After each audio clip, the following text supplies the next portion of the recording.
नमस्कार विद्यार्थी मित्रों।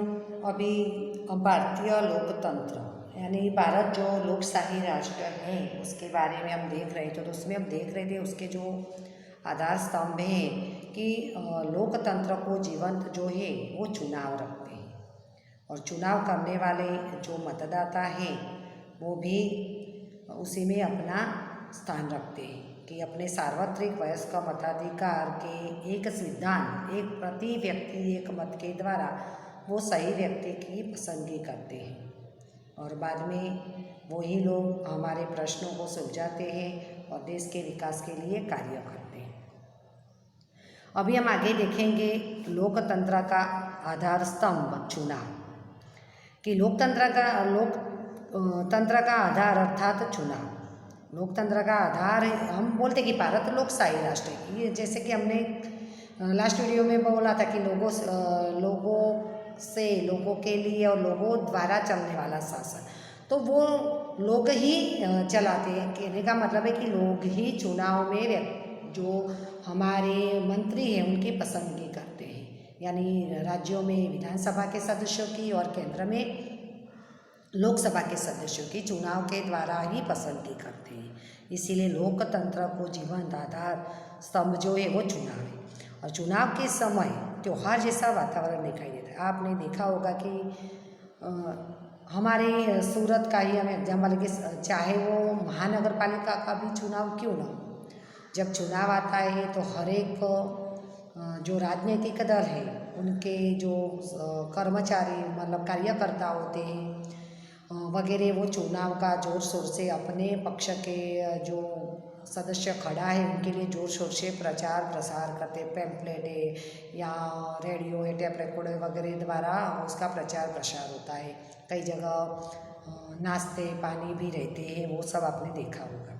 तो त्यौहार जैसा माहौल हो जाता है और चुनाव के समय जनता अपने प्रतिनिधि का मूल्यांकन कर सकती है कि जो व्यक्ति चुनाव में खड़ा है अपने एरिया में से, तो उनका मूल्यांकन करना यानी देखना है कि वो व्यक्ति कैसा है। अगर चुनाव में जीतेगा तो क्या वो प्रजा के लिए काम करेगा कि नहीं करेगा, वो हमें देखना चाहिए। निर्धारित योग्यता रखने वाले प्रत्येक व्यक्ति को चुनाव लड़ने का अधिकार प्राप्त है कि सभी के लिए योग्यता तय की गई है कि विधानसभा का सदस्य बनना है तो उसकी एज लिमिट है, उसकी योग्यताएं हैं, और लोकसभा का सदस्य बनना है तो उसके लिए भी जो योग्यताएं, मानो कि यहाँ सूरत महानगर पालिका के कॉरपोरेटर बनना है तो उसकी योग्यता है, उसके लिए जो एज है वो अगर है तो वो सभी व्यक्ति चुनाव में खड़े रह सकते हैं।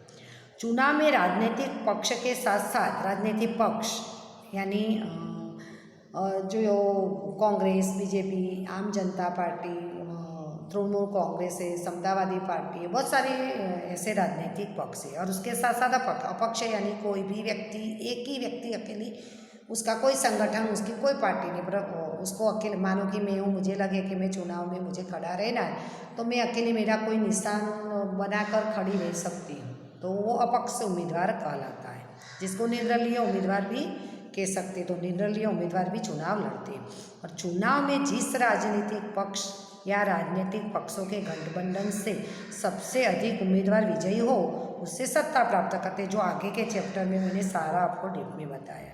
तो लोकतंत्र में लोगों का समर्थन प्राप्त करके ही सत्ता तक पहुंचा जा सकता है, क्योंकि अगर जब चुनाव होता है लोग ज़्यादा मत देते हैं, वही विजेता बनते हैं और उनकी सरकार बनती है। तो अपने लोकतंत्रात्मक शासन में देश की सबसे उच्च तथा बड़ी संस्था संसद, ये याद रखना, लोकतंत्रात्मक शासन में देश की सबसे उच्च तथा बड़ी संस्था संसद तथा सबसे छोटी आधारभूत इकाई संस्था ग्राम पंचायत है। ग्राम पंचायत, तालुका पंचायत तथा जिला पंचायत जैसी स्थानीय स्वराज्य की संस्थाओं में भी चुनाव होते हैं, जिसके बारे में आगे भी आपको बताया। और इन संस्थाओं में लोगों के मतदान द्वारा ही विजेता सदस्यों का चयन होता है। वहाँ पर भी वहाँ के लोग चुनाव में, लोगों वहाँ जो खड़े हैं चुनाव में उनको मत देते हैं और जो विजेता बनते हैं उन्हीं का शासन वहाँ पर चलता है। छोटे शहरों में नगर पालिका होती है और बड़े शहर हमारे सूरत है, वडोदरा है, राजकोट है, अहमदाबाद है, वैसे बड़े शहरों में महानगर पालिका का चुनाव होता है। महानगर पालिका का मिस हम देखें कि हर एक वार्ड नंबर आपने सुना होगा, यहाँ पर हमारे स्कूल में वार्ड नंबर 22 लिखा है। तो ये पूरे वार्ड में जितने भी लोग होते इस एरिया में से ये बहुत सारे राजनीतिक दलों के या अपक्ष कॉरपोरेटर चुनाव में खड़े रहते हैं और बाकी उसी वार्ड के वो खड़े हुए कॉरपोरेटरों में से मत देते और जिसको ज़्यादा मत मिलते वो कॉरपोरेटर ये एरिया का बनता है। शायद इस एरिया के कॉरपोरेटर श्रीमती पुष्पाबेन है जो बाहर हमारे नाम लिखा हुआ भी है। तो इस प्रकार चुनाव होता है। तो इस प्रकार चुनाव लोकतंत्र को जीवंत रखता है। अभी राजनीतिक दलों तथा उम्मीदवारों के लिए चुनाव अधिक महत्व रखता है।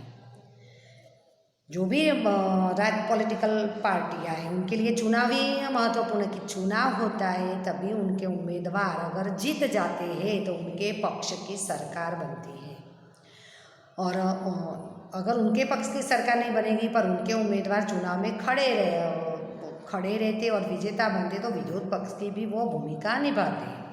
चुनाव लोकतंत्र का थर्मोमीटर है। आप सबको पता है कि थर्मोमीटर जैसे हमारे शरीर का तापमान नापता है कि शरीर में कितनी गर्मी है, बुखार आता है तो डॉक्टर उस थर्मोमीटर से नापता है। तो चुनाव भी लोकतंत्र को नापने वाला एक साधन है। चुनाव मतदाता को अपने उम्मीदवार का मूल्यांकन करने का मौका देता है, जो हमने आगे देखा। चुनाव देश में नई राजनीतिक व्यवस्था या राजनीतिक प्रवाह को निर्माण करता है। चुनाव से देश की सामाजिक और आर्थिक परिस्थिति की जानकारी जो होती है वो हमें प्राप्त होती है। चुनाव होता है तो हमें पता चलता है कि देश में हम देखते हैं कि कई चीज़ों के लिए मतलब विकास कार्य हो रहे हैं, लोगों को सभी सुविधाएं प्राप्त हो रही हैं, महंगाई कम हो रही है, भ्रष्टाचार कम हो रहा है। तो हम देखते हैं और वही पक्ष जो सरकार अच्छा काम करती है वही पक्ष की सरकार को दूसरी बार भी चुनाव में जिताते हैं। चुनाव के द्वारा सरकार का भविष्य निश्चित होता है।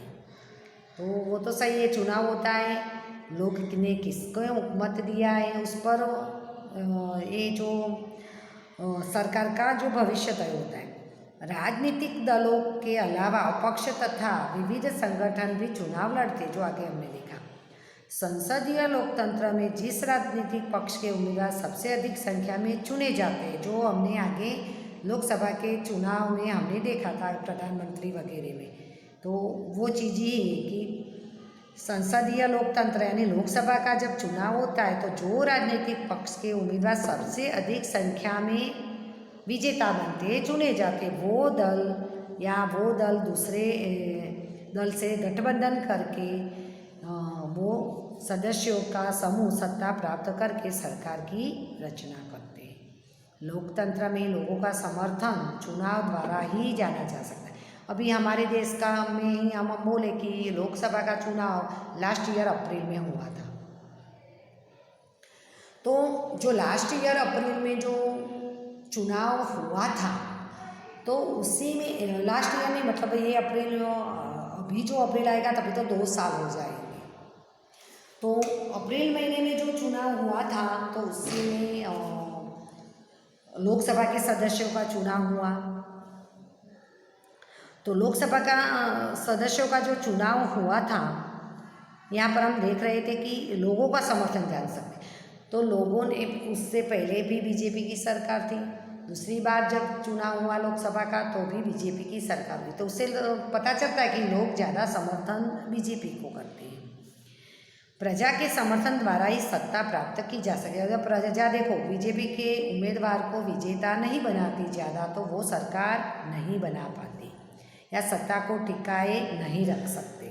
तो चुनाव लोकतंत्र का प्राण है, इसीलिए चुनाव प्रक्रिया पारदर्शी हो यह अत्यंत आवश्यक। कि जो चुनाव प्रक्रिया है, कई बार हमने कई पिक्चर सीरियल वगैरह में देखते हैं कि घोटाला होता है, एक व्यक्ति 2 बार मत देता है या जो मतदान मथक होता है वहाँ जो पार्टियों के लोग होते हैं वो भ्रष्टाचार करके मतलब गैरकानूनी तरीके से डरा धमका कर मतदान करवाते, वो नहीं होना चाहिए। पारदर्शी होना चाहिए, साफ होना चाहिए कि हर एक व्यक्ति एक ही मत दे और अपनी इच्छा से ही मत दे। कोई उस पर ताक धमकी वो लालच नहीं होना चाहिए। ये जरूरी है। अभी हम देखेंगे लोकतंत्र में लोकमत कि लोकमत यानी लोगों की भागीदारी कितनी है। तो हमारे देश में प्रतिनिधि लोकतंत्र है। यहाँ मतदान द्वारा विजेता घोषित होने वाला लोक प्रतिनिधि बनता है कि मतदान द्वारा जो विजेता बनता है वो हमारा प्रतिनिधि बनता है। लोकसभा का चुनाव है तो वो संसद में बैठता है, राज्य सरकार का चुनाव है तो विधानसभा में बैठता है। तो इस प्रकार प्रतिनिधि लोकतंत्र में सत्ताधारी पक्ष सत्ता को टिकाए रखने के साथ पुनः सत्ता में आने का लक्ष्य रखता है। अभी मानो कि इस बार कांग्रेस की सरकार न गुजरात में है न केंद्र में है, लेकिन जो भी कांग्रेस के सदस्य विजेता बने हैं वो विरोध पक्ष के रूप में तो है ही, तो वो ऐसी कोशिश करते, ऐसे काम करते कि वो फिर से इस बार नहीं आए तो अगले साल जब 5 साल पूरे होंगे और नया चुनाव हो तो वो सत्ता में आए। तो उनका लक्ष्य वो ही रहता है। जो दल सत्ता में नहीं है वह सत्ता प्राप्त करने के लिए लोकमत तैयार करने का प्रयत्न करता है। अभी मानो कि कांग्रेस सत्ता में नहीं है, तो अभी आप देख रहे होंगे कि कोरोना का जो माहौल है, जब हमारे देश में पुलवामा टकोरी अटैक जब हुआ था तब भी है, ये वैक्सीन अभी कोरोना की दी जाने वाली है। तो जो विरोध पक्ष है वो बार बार प्रजा कल्याण और जो किसान आंदोलन हो रहा है, तो ये सभी में विरोध पक्ष उन सब की तरफदारी करता है और लोगों को अपनी तरफ खींचने का काम करते हैं, लोगों को अपनी तरफ जोड़ने का काम करते हैं, जिससे जब फिर से चुनाव हो तो लोग उनको मतदान दें। अभी वो लोगों को समर्थन दे रहे कि मानो कि किसान आंदोलन हो रहा है तो वो विरोध पक्ष के जो नेता वगैरह है वो उनका समर्थन करने के लिए सरकार को भी मजबूर करे कि उनकी बात माननी चाहिए जो वगैरह। बाद में वैक्सीन की बात आई तो भी बताते कि वैक्सीन से ये होता है वो होता है, नहीं होना चाहिए। तो इस तरह भी लोगों का समर्थन प्राप्त कर रहे हैं, तो जिससे लोग उनको पसंद करें और फिर जब चुनाव आए तो उनको ज़्यादा मत देकर उनकी सरकार बनाए। सत्ता को टिकाए रखने के लिए अभी जो सत्ता पर है, मानो कि अभी बीजेपी सत्ता पर है, तो वो अपनी सत्ता टिकाने के लिए अथवा सत्ता में फिर से वापस आने के लिए लोगों को अपने साथ जोड़ना उनके लिए आवश्यक है। वो भी लोगों को अपने साथ जुड़े ही रखती है, लोगोपयोगी कार्य करेगी, लोगों को संतुष्ट रहेगी। कोई भी धर्म है, सामाजिक संस्था है, कोई भी है, उसको नाखुश करने की कोशिश नहीं करेगी। सरकार में बने रहने के लिए सरकार की कार्यवाही, उनकी नीति तथा विविध प्रश्नों के विषय में लोगों के विचारों के अलावा लोकमत को ध्यान में रखना आवश्यक बन जाता है कि जो भी सरकार है वर्तमान, वो कोई भी निर्णय लेती है, कोई भी योजना बनाती है, तो उससे वो उसको पहले ये देखना पड़ता है कि उससे लोगों पर कैसा प्रभाव होगा, लोग उनके साथ जुड़े रहेंगे या लोग उनके विरोधी न बने। लोगों को उनके साथ जोड़कर रखने का ही उनकी कोशिश रहती है, क्योंकि उनको वापस फिर से भी चुनाव जीतकर सत्ता में आना होता है। लोकमत राजनीतिक पक्षों, प्रतिनिधियों तथा संगठनों के लिए अत्यंत आवश्यक है। प्रबल और संगठित लोकमत का लोकतंत्र में विशेष महत्व है कि जितना लोकमत प्रबल और संगठन वाला है तो इतना लोकतंत्र में वो अपना प्रभाव ज़्यादा डालता है। लोकमत सरकार को गलत कार्यवाही करने से रोकता है। अगर लोकमत यानी ज़्यादा लोगों का मिलजुल कर किसी भी चीज़ वस्तु या कोई के लिए मना करना, उसका विरोध करना। लोकमत के द्वारा देश में एक ऐसी परिस्थिति का निर्माण होता है जहां सरकार देश हित की अवहेलना न कर सके। क्योंकि देखो, कोई भी सरकार हो तो कई बार सरकार में जो मंत्री हैं, सत्ता करने वाले, तो वो अपना फायदा न सोचे, अपने भाई भतीजावाद आपने नाम सुना होगा, उनका न सोचे, वो सिर्फ देश हित के लिए काम करे। वो भी लोकमत से हो तो वो ऐसा मतलब देश हित की अवगणना नहीं कर सकते। जागृत, बुद्धिशाली तथा प्रबुद्ध नागरिकों को सरकार भ्रमित नहीं कर सकती। अभी देखो, सरकार चाहे कोई भी पक्ष की सरकार हो, चाहे बीजेपी की हो, कांग्रेस की हो, पर लेकिन जो देश में रहने वाले लोग वो जागरूक है, बुद्धिशाली है, तो तो उनको वो कोई भी प्रलोभनों से, कोई भी योजनाओं से, कोई भी मीठी मीठी बातों से वो भ्रमित नहीं कर सकती, वो सही गलत समझते हैं। तो आधुनिक समय में लोकमत को जागरूक करने में, लोकमत मीन्स लोगों को अपनी तरफ आकर्षित करना, तो लोगों को अपनी तरफ खींचना, आकर्षित करना कि वो चुनाव में उनको विजेता बनाए, तो उसमें कुछ माध्यम बहुत उपयोगी है। लोगों को अपनी तरफ आकर्षित करने में, अपनी तरफ खींचने में सभी राजनीतिक दलों को जो ये दो माध्यम है वो बहुत उपयोगी है, और इन माध्यमों की हम चर्चा करेंगे। तो लोकतंत्र में लोकमत जागृत करने वाले जो माध्यम हैं वो दो माध्यम है, मुद्रित माध्यम और विजाणु माध्यम। तो जनमानस को जागृत करने के लिए लोकमत तैयार करने में प्रचार प्रसार के माध्यम आज बहुत उपयोगी है। आधुनिक समय में लोगों तक अपनी बात या विचार को पहुंचाने के लिए अनेक माध्यमों का उपयोग हो रहा है, और इन माध्यमों में मुख्य रूप से दो भागों में बांटा जा सकता है। तो आधुनिक समय में लोकमत निर्माण में मुख्य सहायक माध्यम दो है, मुद्रित माध्यम और विजाणु माध्यम, इलेक्ट्रॉनिक्स माध्यम। तो मुद्रित माध्यम यानी जिसमें लिखा हुआ होता है, छपा हुआ होता है, वो मुद्रित माध्यम है। अभी कोई भी चुनाव प्रक्रिया, चुनाव होने वाला होता है तो सभी राजनीतिक दलों के जो कार्यकर्ता वगैरह पार्टी रहती है वो अपनी पार्टी के प्रचार प्रसार के लिए पैम्पलेट वगैरह छपवाती है कि वो ये आएगी सत्ता में तो ये कार्य करेगी। तो उसके लिए मुद्रित माध्यम कौन कौन से हैं? तो दैनिक समाचार पत्र, समाचार पत्र पढ़कर भी हम देश की परिस्थिति, पार्टियों का कामकाज वो जान सकते हैं। बाद में साप्ताहिक, यानी हर एक सप्ताह के बाद वो निकलता है, साप्ताहिक एक बुक है। पाक्षिक यानी 15 दिन के बाद निकलता है, हर महीने में 2 आता है। तो ऐसे प्रकार की पत्रिकाओं का ये मुद्रित माध्यम में महत्व है। तो ऐसे माध्यमों में छपकर आने वाली जानकारियों को पढ़कर जानकारी प्राप्त करने और अपने अभिप्राय के साथ बात को स्वीकार करने और अस्वीकार करते हैं। जो लोग पढ़ते हैं तो जो जानकारी होती है तो उनको जरूरी लगे तो वो उसको मानते, नहीं तो नहीं मानते। विविध विचारधारा के लोग एक ही बात को पढ़कर अलग अलग सारांश प्राप्त करें, क्योंकि हर एक की सोच अलग है। कोई एक ही पढ़कर उसका अलग मतलब निकलता है, दूसरा उसका अलग निकलता है, ऐसा हो सकता है। और छपी हुई एक ही प्रकार की जानकारी के संदर्भ में लोग अपना अपना व्यक्तिगत अभिप्राय प्रस्तुत करते हैं जो अलग अलग होता है, और इन अभिप्रायों की जानकारी सत्य, तटस्थ तथा किसी भी प्रकार के पूर्वग्रह युक्त न हो, यह अति जरूरी है कि गलत ना हो, किसी के साथ मतभेद झगड़ा वगैरह वाली बात ना हो जरूर। अगर ये जानकारी पूर्वग्रह के साथ छपी गई हो तो वो गलत लोकमत निर्मित करती, क्योंकि गलत माहिती दी गई तो लोग भ्रमित हो जाते हैं। तो गलत लोकमत निर्मित करने के लिए सरकार अपनी सिद्धियों को ही बताती है। अभी आप देखना, जो भी सरकार है अभी सत्ता पर है नहीं है तो वो अपनी सिद्धियों कि हमने तो ये काम किया था, ये सरकार है, कई बार वो गलत भी बताती है। निष्फलताओं और कमियों को वो छुपा भी लेती है।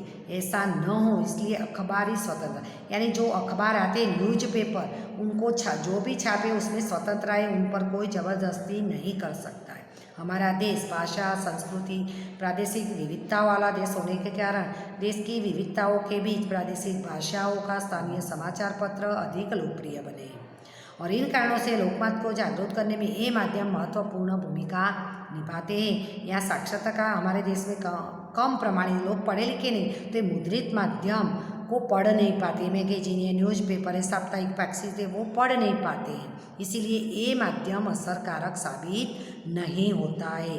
इसके बावजूद मुद्रित साहित्यों के प्रभाव के कारण आज विविध संगठन है, औद्योगिक समुदाय, राजकीय पक्ष अपने दैनिक पत्र या अखबारों को प्रकाशन करते हैं, और सरकार द्वारा अनेक प्रकार के सामयिक एवं जानकारी देने वाले अंकों को भी प्रकाशित किया जाता है। Okay, thank you.